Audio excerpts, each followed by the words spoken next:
Joint products and byproducts, class 3, continuation part 2.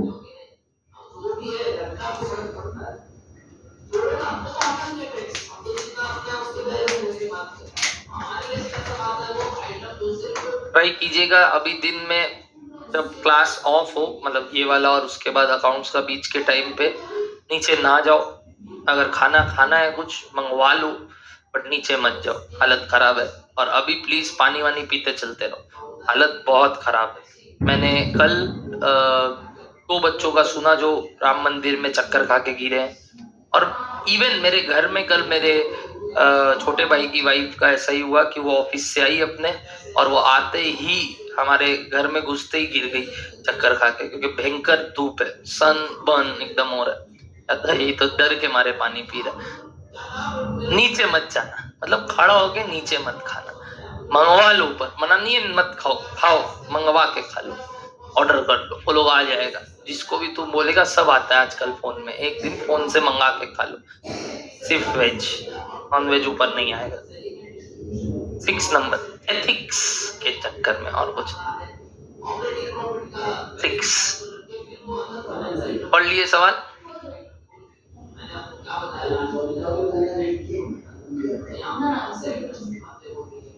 वहां बैठो दोनों जन एसी के नीचे। क्या तुम लोग को रोक लिया क्या कॉलेज में? आगे बैठ जाओ ये उधर, इसमें बैठे इस। अच्छा अच्छा, तुम ऐसे भी बाद में वहीं बैठता। नीचे खा के आया ना तुम लोग, जस्ट गली से। झूठ अगर बोला, ये क्या खा रहा था? कहाँ पे? डिलाइट्स का वड़ा पाव। कितना महंगा होता होगा बे? 100 रुपए का होगा। वो पैसा निकाला। हाँ, वो पैसा निकालेगा बेटा, मेरे से 200 मार लिया। 6 नंबर फटाफट। डिलाइट्स का तो बहुत महंगा है। 40 का वड़ा पाव हो गया। उसका हम लोग खाते थे पाव भाजी डोसा, बहुत महंगा, चुभता था, 4 आदमी मिलके खरीदते थे। अविनाश सर थे उसमें से, पान पी नहीं आता था।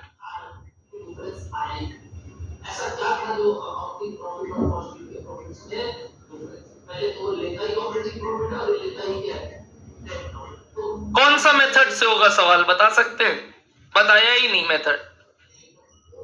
NRV method. अच्छा, एनआरवी वाला भी कौन सा? केसी वाला। समझ गए आप बात? क्योंकि सर सवाल में sale value at split off point is not available, there are 3 products, although इसमें बाई प्रोडक्ट था। तुमने मेरे को वो नहीं बोला कि इसको सेल और स्क्रैप ट्रीट कर लो। क्यों? वेरी गुड, अपना लिए। कैसे पता चल रहा है अपना लिए? मेहनत कर लिए उस पे, पढ़ा लिखा के बड़ा कर दिए। तो अब जब पढ़ा ही दिए तब तो अपना मानना पड़ेगा ना, बड़ा आदमी बन गया, पैसा कमा के देगा, तो भैया ठीक है अपना लेंगे। अगर नालायक होता पहले ही बेच देते। तुम लोग के साथ कर देना चाहिए था, पढ़ा लिखा दी, इन्वेस्टमेंट डन ऑन यू ना। अब तो उनको कुछ भी करके चाहिए रिटर्न। फटाफट, जॉइंट कॉस्ट एलोकेशन यूजिंग, बोलिए, एनआरवी मेथड। किसका किसका लिखोगे सेल्स? किसका किसका सेल्स? एनआरवी किसका किसका निकालोगे? 2 का ही, एम का मत निकालना। क्यों नहीं निकालना एम का? क्योंकि उसका लास्ट में जाके क्या कर लेंगे? बैलेंसिंग फिगर, बिकॉज एम का क्या अननोन है, प्रॉफिट मार्जिन। तभी तो केस सी बोले। तो केस सी में क्या करोगे आप? किसका किसका, देखो ऊपर लिखाया भी था ब्रैकेट में, किसका किसका आप वो कॉलम्स बनाओगे, जाके देखो, मैंने बताया था किसका किसका कॉलम्स बनाओगे, जिसका जिसका। तो फिर क्यों बना रहे हो M1 का? सिर्फ किसका बनाओगे बताओ? B1 और B2 का। कंप्लीट करो everybody. NRV B1 B2 sales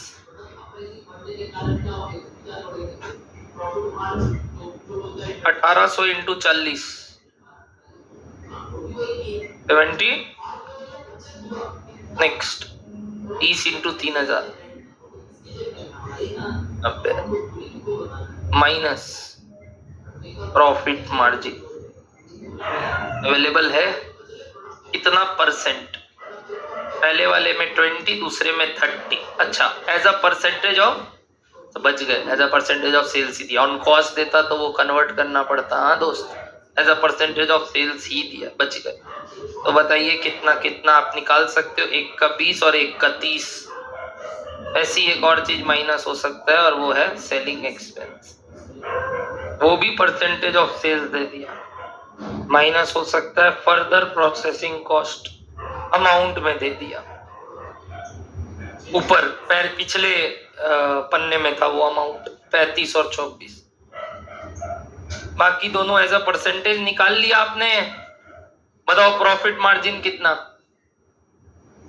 14,400 और 27,000, 2700, 27,000। सेलिंग एक्सपेंस कितना निकाल लिए, वो भी परसेंटेज ऑफ सेल्स ही है, कॉस्ट नहीं। कितना, 10,800 और 13,000। और फर्दर प्रोसेसिंग कॉस्ट अबे पिछले पन्ने में छूट गया, लास्ट लाइन देखे थे, है ना, 24 और 35 और 24 आ गया। क्या आता है ये बताओ ना, एनआरवी या क्या बुलाओगे इसको, याद है?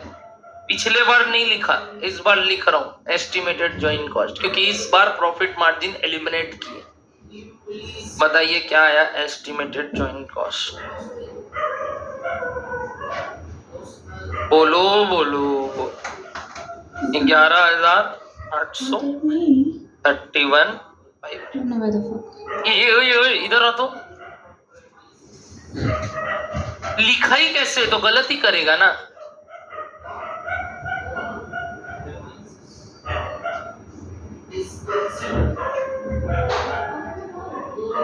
बोलो डन। अब बताओ क्या करोगे, टोटल ज्वाइंट कॉस्ट तुमको पता था, देखो तो पिछले पन्ने में क्या था, टोटल ज्वाइंट कॉस्ट 212 समथिंग था, जबकि ये दोनों मिला के तो कुछ और है।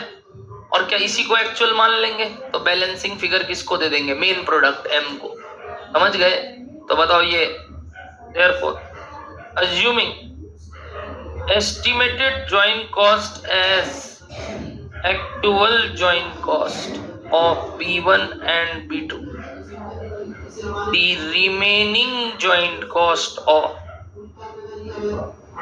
212,400 minus 11,800 minus 25,500 कितना आया, 175,100 is allocated to M। समझे ये कहानी, जो मैंने केस सी में बोला था, सम्स करेंगे तो ज्यादा क्लियर हो जाएगा। I think done and dusted. और ऐसा ही 2 सवाल मैंने होमवर्क दिया, दोनों सेम, मतलब दोनों में यही काम करना है। इंस्टीट्यूट इसके ऊपर फोकस करता है। Done, part 1 is over. Next क्या मांगा, पार्ट 2। ओ प्रोडक्ट वाइज क्या एंड ओवरऑल भी, तो इस बार टोटल कॉलम बनाना, ठीक है।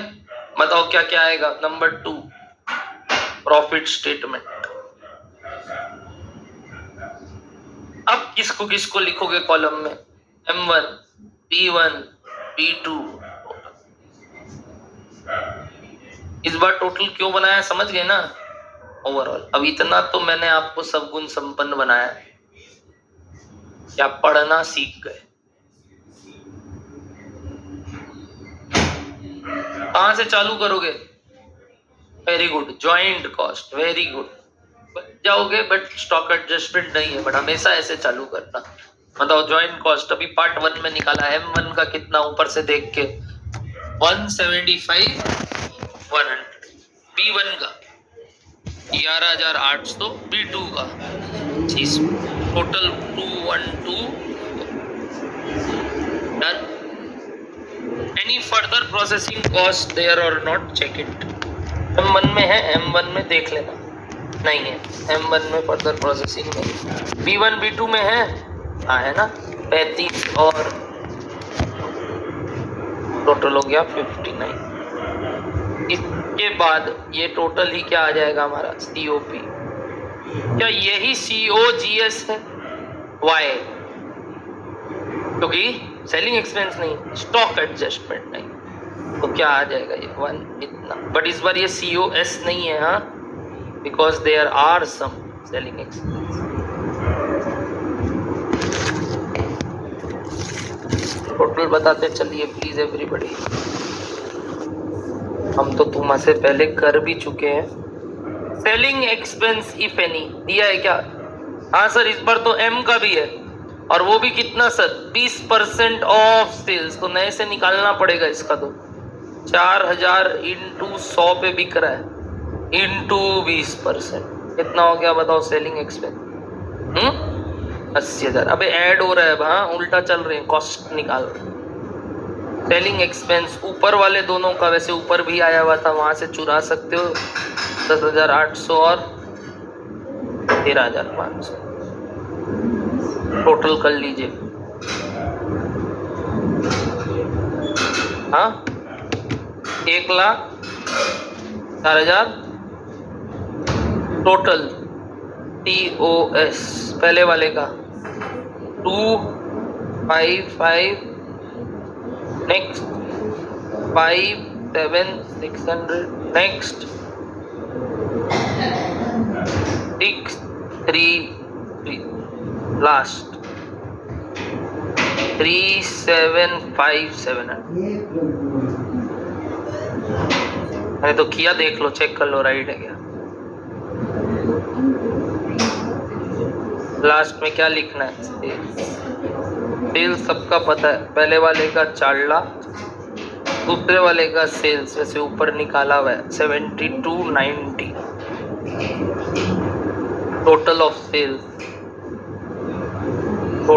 सेल्स 562। प्रॉफिट बैलेंसिंग फिगर पहले वाले का 144,900, दूसरे वाले का सरप्राइज 14,400, तीसरे वाले का सरप्राइज 27,000। कुछ सरप्राइज नहीं है बुड़बक, यही मानते हुए तो ज्वाइंट कॉस्ट निकाले थे। तो पक्की बात है इसका एस्टिमेटेड प्रॉफिट भी क्या आ जाएगा पता है? एक्चुअल प्रॉफिट, क्योंकि वही तो मान लिए थे। पता है पूरा स्टेटमेंट उल्टा बनाए हैं जो आपने पिछली बार NRV के लिए बनाया। ज्वाइंट कॉस्ट जो आया था ना पिछली बार B1 और B2 का, पूरा उल्टा स्टेटमेंट बनाया हो अभी तो।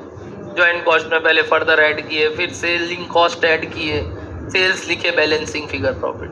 देखा जाए तो वो एज इट इज उसका उल्टा स्टेटमेंट है, चेक कर लो, क्योंकि मान लिए जो आया एस्टिमेटेड वही एक्चुअल, तो सारा चीज एस्टिमेटेड एक्चुअल बन जाएगा। टोटल प्रॉफिट बोलो 186। क्या समझ में आया ये वाला बात? बहुत आसान, मतलब क्या बोले, हलवा टॉपिक, कुछ भी नहीं करना है, दिमाग का बत्ती ऑफ भी करके बनाओगे हो जाएगा, रहता भी वैसे ही। हो गया यहाँ तक पक्का?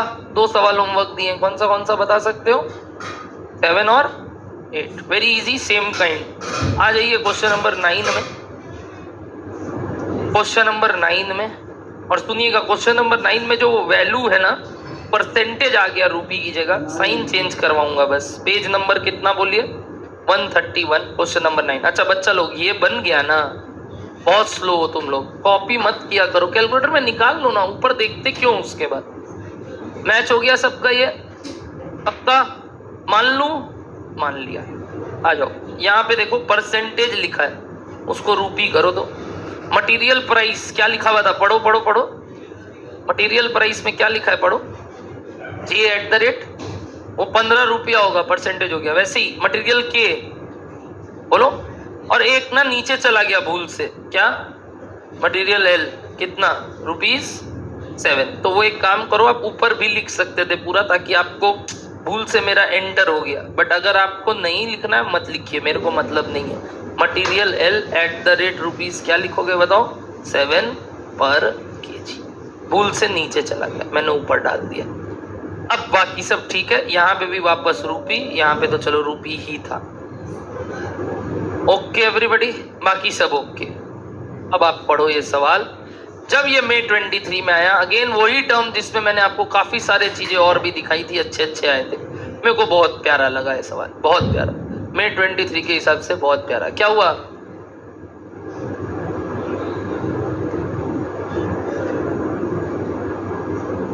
ठीक है, कोई बात नहीं। चलो 9 नंबर, बहुत अच्छा सवाल May 23 में। इससे पहले मैंने ये सवाल कभी किसी को नहीं कराया। May 23 वाले बच्चे एग्जाम हॉल में ये बना पा रहे थे। यानी ये सवाल आसान है बट थोड़ा नया है। मिसिंग फिगर बेस्ड प्रॉब्लम है। पढ़िए क्वेश्चन में क्या बोल रहा है, ट्राई करने का कोशिश कीजिए। आपका भी टेस्ट है, समझ लीजिए आप ये सवाल समझ पा रहे हैं कि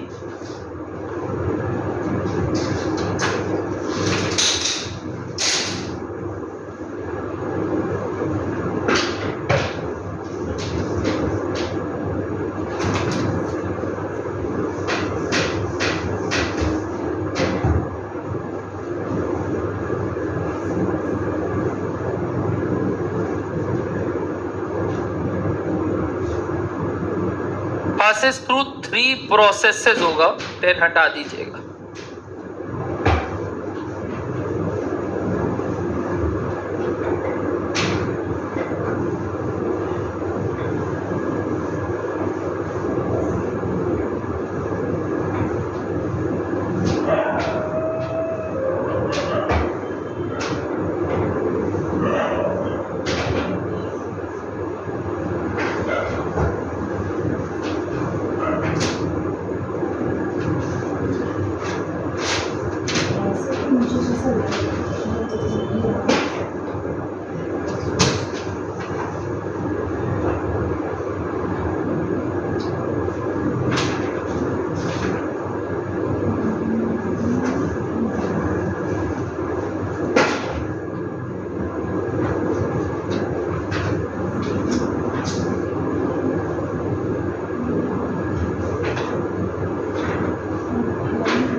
तुम्हारा वीडियो बंद हो गया।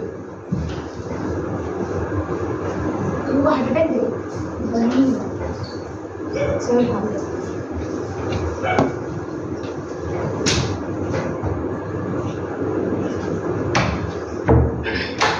सेल्फ नोट बनाना चाहोगे? ABC company produces a product X which passes through 3 processes RST. 3 types of raw material J, K, L are used in the ratio of 40-40-20 in process R, and the output of each process is transferred to next process. The processing loss is 10% of total input in each process. At the stage of output in process T, a byproduct Z is emerging, and the ratio of the main product to byproduct is 80-20. The selling price of X is 60. Company produced 14580 kgs of X. Material price is given, but material का quantity नहीं बताया. Process cost are given. Quantity पे based variable बताया, fixed बताया. Byproduct Z cannot be further produced and can be sold at split of point at 30 per kg, and there is no realizable value of the process's loss at any stage. ऐसे देता भी नहीं था, but byproduct का selling price दे दिया. Prepare a statement showing apportionment of joint cost on the basis of sale value of product X and byproduct Z eight split off point. तो इसमें sums ने खुद बोल दिया कि Z को क्या कर लिया गया है, Z को क्या कर लिया गया है, अपना लिया गया है. कैसे पता चल रहा है? उसके सेल वैल्यू में दोनों को बांटना है. अगर नहीं बोलता तो आप क्या ट्रीट कर सकते थे Z को, बताओ ना. स्क्रैप, और उसका कॉस्ट को ज्वाइंट कॉस्ट से रिड्यूस करके अल्टीमेटली जो बचा ज्वाइंट कॉस्ट किसको दे देते? X. बट वो काम नहीं करना है. फिर बोला प्रॉफिट स्टेटमेंट बताओ X और Z का. प्रॉब्लम वो नहीं था, प्रॉब्लम था शुरू का डेटा, जो कि काफी ज्यादा तरीके से लिखा हुआ था, तो हमें उसको अपने भाषा में लिखना होगा. नंबर 1, नंबर 2, कई चीजें गायब है, लाइक वो जो मटेरियल का रेट दिया, जो वो वेरिएबल कॉस्ट का रेट दिया हर प्रोसेस का, तो किलो कितना है वो भी नहीं बताया। तो थोड़ा सा मिसिंग फिगर प्रॉब्लम। डायग्राम बनाएंगे तो शायद दिमाग चलने लगे। क्या आपने डायग्राम बना पा रहे थे आप? बताइए डायग्राम में सबसे पहले क्या हो रहा है यहाँ बताएंगे। मैं देखो क्या बना रहा हूँ, क्या क्या इनपुट आ रहा है बताओगे? C, A और L। इनका क्वांटिटी तो नहीं पता, बट परसेंटेज वाइज पता है। अगर टोटल इनपुट 100 है तो ये 40-40-20 के रेशियो में। ये सब किस प्रोसेस में जा रहे हैं बता सकते हो? इसमें कुछ कन्वर्जन कॉस्ट भी लग रहे हैं। क्या लग रहे हैं प्रोसेस आर में बताओ तो? 5 रुपया करके, अगेन क्या, किलो का, और एक फिक्स्ड कॉस्ट लग रहा है, कितना बताओ तो? 42,000। क्या ये फर्दर प्रोसेसिंग कॉस्ट है यहाँ? बट अगेन किलो जानना होगा तभी 5 से इंटू कर सकते हैं। ग्रेट। इससे कुछ लॉसेस होते हैं, कितना परसेंट? 10% of input. तो आगे कितना बढ़ता है बताओ तो? 90% ऑफ टोटल आउटपुट। ये प्रोसेस किस में चले जाता है? इसमें। और वहां भी कुछ सीसी लगता है, कितना? 4 पॉइंट और फिक्स कॉस्ट 5,000। यहां भी 10% का लॉस है बोला ईच प्रोसेस में। फिर आगे बढ़ा और क्या आया? प्रोसेस। अरे सर अभी तक स्प्लिट ऑफ नहीं आया, इस बार लास्ट में जाके स्प्लिट ऑफ है।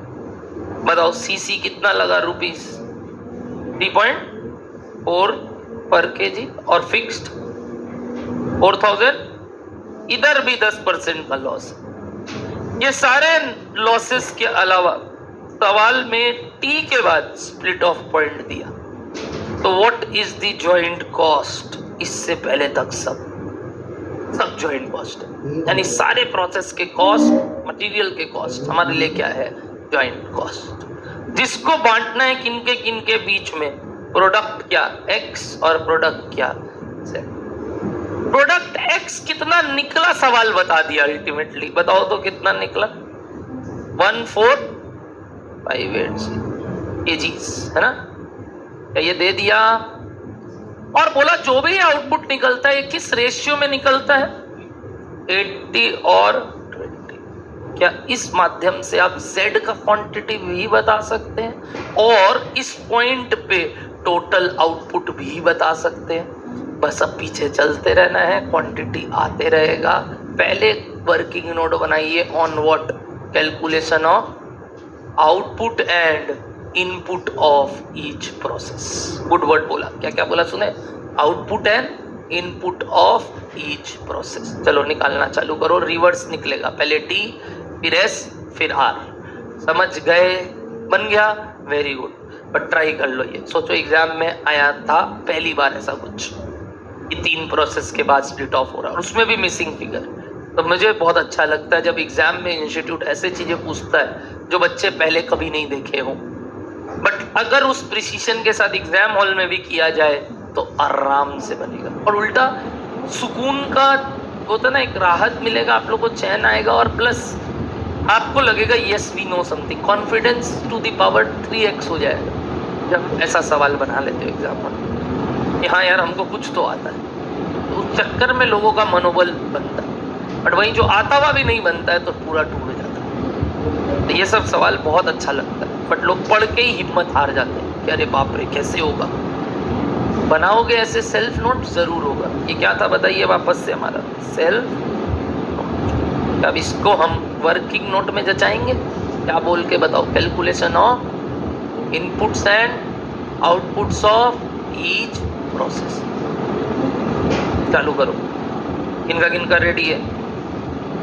इनपुट आउटपुट रेडी है हर प्रोसेस का। ग्रेट। बाकी लोग 4 मिनट दिया, निकल जाना चाहिए 4 मिनट्स। आप और आपने अगर वर्किंग नोट नहीं बनाया तो वर्किंग नोट बना लो। आपने शायद डायग्रामेटिकली नहीं लिखा है, मेरे को मालूम है, ये बना लो। Working note number 1, calculation of what? Input and output of each. देखते हो कितना सुविधाजनक बात ये आदमी लिखता है कि निकल क्या रहा है, वो भी बहुत जरूरी है। कि वर्किंग नोट का एक नाम होना चाहिए प्यारा सा, जिससे समझ में आए हम करने भी क्या वाले। Input and output of each process. पहले बताओ व्हाट इज योर आउटपुट और total output of process T था ना last, process T equals to 14,580 by 80%। सही लगा? कितना आया बताओ? 1825 kgs where total output of process yes और no। हाँ, इसमें से बाकी वाला वो क्या हो गया पता है, वही z, पर ठीक है एक बार मैंने टोटल निकाला। इसमें से आप बोल सकते हो देयरफॉर बताओ t z कितना, z 3 6 4 5 क्योंकि p आप सॉरी x आपको पता था। करेक्ट। रिमेनिंग कोई इसका 20% बोल लो या बैलेंसिंग फिगर बोल लो, z है। बोलो हाँ या ना, z is a product not a process. हाँ, और ये आउटपुट आया। अब इस आउटपुट से हमें पीछे जाना है इनपुट ऑफ क्या, process T. Input of process S मत बोलिए, क्या वर्ड बोला सुने, इनपुट ऑफ प्रोसेस टी। क्यों, बीच में क्या है, यही बोलना चाह रहा हूँ, लॉसेस। प्लीज होशियारी। अभी वर्ड देखे क्या लिखा है, इनपुट आउट सेम नहीं है। तो अभी हम यहाँ तक पहुँचे हैं दोस्त, ये सर्कल यहाँ पहुँचने के लिए बीच में याद रखना नल्ला था 10%, तो उसको भी कंसीडर करके पीछे आना है। तो बताओ ये जो आया हमारा ये क्वांटिटी, ये क्या रिप्रेजेंट कर रहा है? Again 90% of input. क्या रिप्रेजेंट कर रहा है? 90% ऑफ इनपुट। यस और नो एवरीबडी, क्योंकि 10% ऑफ इनपुट क्या है, लॉस। तो ये क्या रिप्रेजेंट कर रहा है? 90% ऑफ इनपुट। तो बताओ total input of process T slash total output of process S. समझ गए? आपको समय क्यों देता हूँ, यही सब चीज सोचने के लिए। इज इक्वल्स टू बोलो 1822 डिवाइडेड बाई, क्यों 90% हो रहा है माई बाप, समझ में आता है ना सबको। 10% वॉज प्रोसेसिंग लॉस। कितना हो गया बताइए? 2025। कैसी, अब आप पीछे चलते चलो, ये S का आउटपुट हो गया। इससे क्या निकलेगा? S का टोटल इनपुट, या बोल लो S से पहले R का टोटल आउटपुट निकालो। क्यों लिखवा रहा हूँ पता है ये वर्ड इनपुट भी, क्योंकि कुछ खर्चे हैं जो इनपुट का वैल्यू में दिया है, आप गड़बड़ करोगे बाद में। हर प्रोसेस में जो वेरिएबल कॉस्ट है ना, वो एज अ रूपी पर क्या दिया है पता है, किलो। और वो भी क्या, ऑफ इनपुट। तो अगर ये भाषा नहीं लिखोगे ना तो फंस जाओगे बाद में कि किससे इनटू करना है उसका कॉस्ट निकालने के लिए। इसीलिए एक एक बात अगर यहाँ क्लैरिटी के साथ दे दोगे, गलती आगे नहीं होगी। अब बताओ टोटल इनपुट ऑफ प्रोसेस क्या, एस, या बोल लो total output of process are.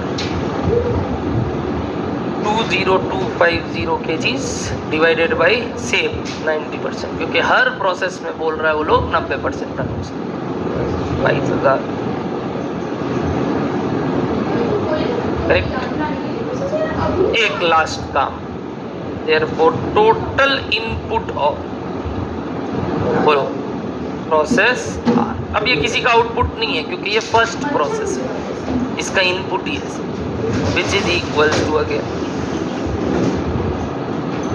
इतना आया। ये था total input of process. R में 3 इनपुट थे, JKL, जिसका परसेंटेज भी पता था।